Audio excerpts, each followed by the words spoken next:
नमस्कार, मी विद्या स्वागत करते आपल्या चॅनलमध्ये सर्वांचं। आपण आजच्या व्हिडिओमधून बघा बोर नाणाबद्दल माहिती घेणार आहोत।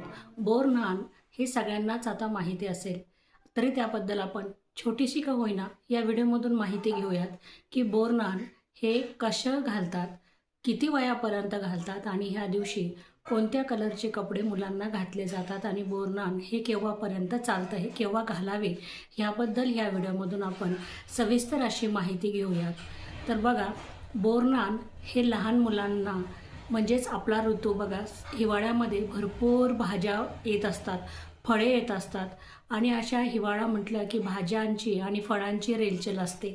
अशा ह्या भाज्यांच्या आणि फळांची सवय मुलांना पुढच्या उन्हाळ्यामध्ये म्हणजे पुढचा ऋतू जेव्हा लागतो त्या ऋतूशी त्यांचा सामना व्हावा, त्यांचं शरीर त्यासाठी सामना करण्यासाठी सुदृढ बनावं, यासाठी हे बोर नाण घातले जाते। हा त्यामागचा हेतू असतो। आता बघा, हिवाळ्यामध्ये तसे फळं आणि भाज्या तर आपल्याला माहिती आहे की आपल्याला भरपूर प्रमाणामध्ये भेटतात। आता काय होतं की मुलांना ह्याची, लहान मुलांना सवय नसते, आपल्या शरीराला बदलत्या ऋतूंची सवय झालेली असते आणि लहान मुलांना जर हे फळं आणि भाज्यांनी बोर नाण घातलं तर बाजूचे बघा, किती छोट्या मुलांना जरी घातलं तर त्या बाजूला जे बसणारे मुलं असतात ते वेचून खातात आणि त्या निमित्ताने त्यांच्या पोटामध्ये ते फळे आणि भाज्या जातात आणि बदलत्या ऋतूशी त्यांचं शरीर हे सामना करण्यास तयार राहत असतं। हा त्यामागचा उद्देश आहे, म्हणून बोर नाण घातलं जातं। बघा, बोर नाण हे कोणत्या वयापर्यंतच्या मुलांना घातलं जातं तर बघा, 1 वर्षापासून म्हणजेच तर 5 वर्षापर्यंतच्या मुलांना हे बोर नाण घातलं जातं। आता त्यापेक्षा मोठ्या मुलांना घातलं जात नाही, छोटी छोटी मुलं असतात, त्यांचं शरीर त्यासाठी तयार व्हावं म्हणून 5 वर्षापर्यंतचे मुलं हे बालक असतात, म्हणून त्यांना बोर नाण हे घातले जाते। आता बोर नाण कसे घालायचे तर बघा, काय करायचं, बोर नाण हा सोहळाच असतो।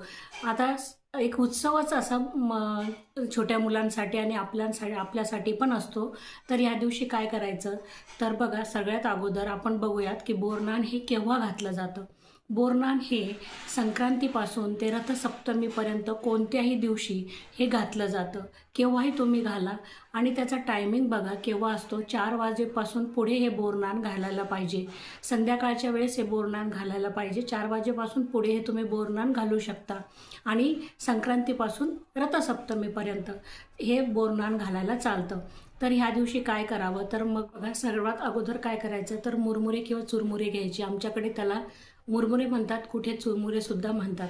तर हे मुरमुरे घ्यायचे आणि मुरमुऱ्यांमध्ये बघा, आता ज्या भाज्या ह्या दिवसात अवेलेबल असतात त्यापैकी ऊसाचे तुकडे, बोरं आणि भुईमुगांच्या शेंगा आणि चॉकलेट्स हे त्यामध्ये अगोदर मिक्स व्हायचे आणि त्याने आंघोळ घातली जायची। अगोदर फक्त फळभाज्याच घेतल्या जात होत्या, आता त्यामध्ये बघा वेगवेगळे बिस्किट्ससुद्धा त्याच्यामध्ये टाकतात, रंगीबेरंगी गोळ्या टाकतात, चॉकलेट्स टाकतात आणि असे फळांच्या सर्व मिक्स करतात त्या मुरमुऱ्यांमध्ये आणि त्याने जे बाळ आहे त्याला काय करायचं की पाटावरती बसवायचं आणि पाटावर किंवा चौरंगावरती बसवायचं आणि त्या दिवशी त्याला कोणते वस्त्र परिधान करायचे, कोणत्या कलरचे वस्त्र परिधान करायचे तर बघा, काळे कपडे त्याला परिधान करायचे। मुलगा असेल तर त्याला तुम्ही पॅन्ट आणि शर्ट हे काळ्या रंगाचं घालायचं असतं आणि मुलगी असेल तर तिला जे खण असतात त्याचं तुम्हाला परकर पोलकं किंवा तुम्ही बघा तिला फ्रॉक घालायचा असतो त्या खणांचा आणि काळ्या रंगाचा घालायचा असतो।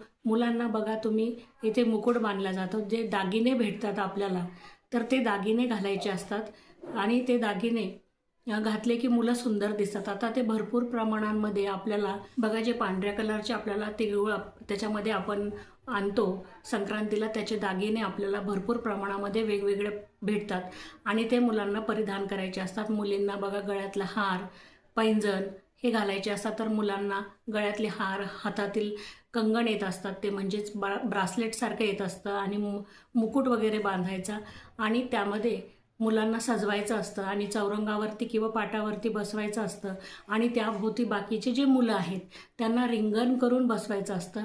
का तर जेव्हा त्याला बोर नाणाने आंघोळ घालू तर ते आजूबाजूला जे पडतील फळभाज्या आणि चॉकलेट्स बिस्किट्स तर ते मुलं वेचून घेतात आणि त्यांना ते वेचून खाण्यामध्ये वेगळीच मजा असते आणि त्यानिमित्ताने ते खातात. बघा, असं जर आपण मुलांना दिलं तर ते खात नाही. आणि ह्या प्रकारे जर एक खेळाप्रमाणे एक उत्सवाप्रमाणे जर आपण साजरं केलं तर मुले ह्या आवडीने खातात आणि बोरं बघा ऊस त्यांच्या पोटामध्ये जातो आणि ती प्रतिकारक शक्ती त्यांची वाढते. हा त्यामागचा उद्देश आहे. मग त्यांना बसवायचं आणि त्याचबरोबर सुवासिनींना सुद्धा बोलवायचं आणि त्यांना सुद्धा बोर नानांच्या कार्यक्रमामध्ये हळदी कुंकू लावून किंवा मुलांना बघा बोरनान घालायला सांगायचं. अगोदर आपण घालायचं आणि बाकीच्या ज्या सवाष्णी येतील त्यांनासुद्धा लहान मुलांचं जे तयार होऊन बसलेले असतात त्यांना बोरनान घालायला लावायचं. आणि मग बाकीचं बघा सर्व मुलं जमा करतात. मग बायकांनाही जमा करायला लावायचं आणि प्रत्येकीला ते बोरनान घातलेलं ते सगळ्यांच्या ओटीमध्ये तुम्ही द्यायचं. आणि मग बघा मुलं हे आवडीने खातात आणि त्यांचं शरीर हे पुढच्या ऋतुमानासाठी तयार होत असतं. आणि बघा त्यांना इतकी मजा येते कारण की आपण कधी कधी खा म्हटल्याने मुलं खात नाही, परंतु असं जर खेळाप्रमाणे त्यांना काही कार्यक्रम केले तर ते आवडीने ते वेचून खातात. आणि बघा या दिवशी कोणते कपडे आपल्याला घालायचे नाही आहे तर आपल्याला बघा या वर्षी संक्रांतीने जे कपडे घातलेले असतात ना ते आपल्याला वर्ज्य करायचे असतात. म्हणून यावर्षी संक्रांतीने पिवळे वस्त्र परिधान केलेले आहे. म्हणून आपल्याला बोरनान घालताना पिवळे कपडे पिवळे वस्त्र लहान मुलांना अजिबात घालायचे नाही आहे. तो कलर वर्ज्य आहे म्हणून आपल्याला तो रंग वर्ज्य करायचा आहे. कारण की प्रत्येक वर्षी आता बघा बदलत असते. संक्रांती माताने जे परिधान केलं ते आपल्याला परिधान करायचं नसतं आणि प्रत्येक वर्षी ते वेगवेगळ्या कलरचं असतं. तर ह्या वर्षी बघा पिवळा कलर परिधान केलेला आहे संक्रांती मातेने, तर त्याच्यामुळे आपल्याला पिवळा कलर हा वर्ज्य करायचा आहे. आता हे बोरनानाचं बघा पृथ्वीशी सुद्धा एक अटूट नातं आहे. असं फळभाज्यांचं कंबरी पौर्णिमा उत्सव साजरा केलेला आहे. त्यामध्ये सुद्धा भाज्यांचा नैवेद्य दाखवला आहे देवींना. का तर ह्या हिवाळ्यामध्ये भरपूर भाज्यांची रेलचेल असते आणि पृथ्वी मातेवरती भाज्या उत्पन्न झाल्या होत्या, त्याच्यामुळे पृथ्वीशी भाज्यांचंही बोरनानाचं घट्ट असं नातं आहे. आणि बघा दुसरं असं की याच्यामागे एक कथासुद्धा आहे. तर ती कथा अशी आहे, छोटीशीच आहे की एक करी नावाचा राक्षस होता आणि तो त्या राक्षसांच्या वाईट वृत्तीपासून आणि विचारांपासून रक्षण व्हावे म्हणून बालकृष्णाला असे बोरनान घातले गेले होते. म्हणून आपल्या मुलांचे सुद्धा त्यांना चांगले संस्कार लागावे, त्यांच्यावरती संस्कार व्हावे, सुसंस्कार व्हावे, त्यांना आपल्या जे सण आहेत त्यांची माहिती व्हावी.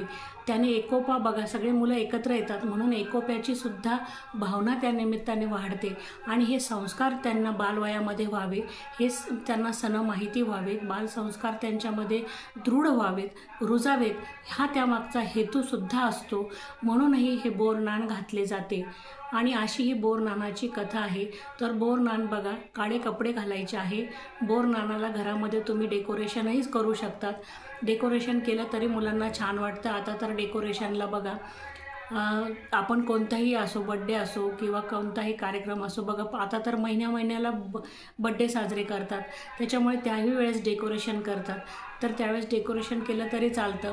नाही तर साधा तुम्ही त्यांना पाटावरती बसवून मध्ये आणि आजूबाजूंना मुलांना बसूनही बोरनान घातलं तरी चालतं. त्यांना मजाच येते आणि त्याचबरोबर छोट्यांबरोबर आपलीसुद्धा मजा होते. आपल्यालासुद्धा एक कार्यक्रम साजरा करायला मिळतो, आनंद मिळतो आणि मुलांना लहान मुलांचा हसू बघून आपल्याही तोंडावरती हसू येतं. तर बघा अशी होती बोरनानाची कथा. त्यामागे आता तुम्हाला कळालं असेल बोरनान केव्हा घालायचं, कोणत्या वेळेत घालायचं, कोणते कपडे परिधान करायचे आणि त्यामागची कथा काय आहे. तर तुम्हाला जर व्हिडिओ आवडला असेल तर चॅनलला लाईक करा, सबस्क्राईब करा आणि कमेंट करायला अजिबात विसरू नका मैत्रिणींनो. धन्यवाद.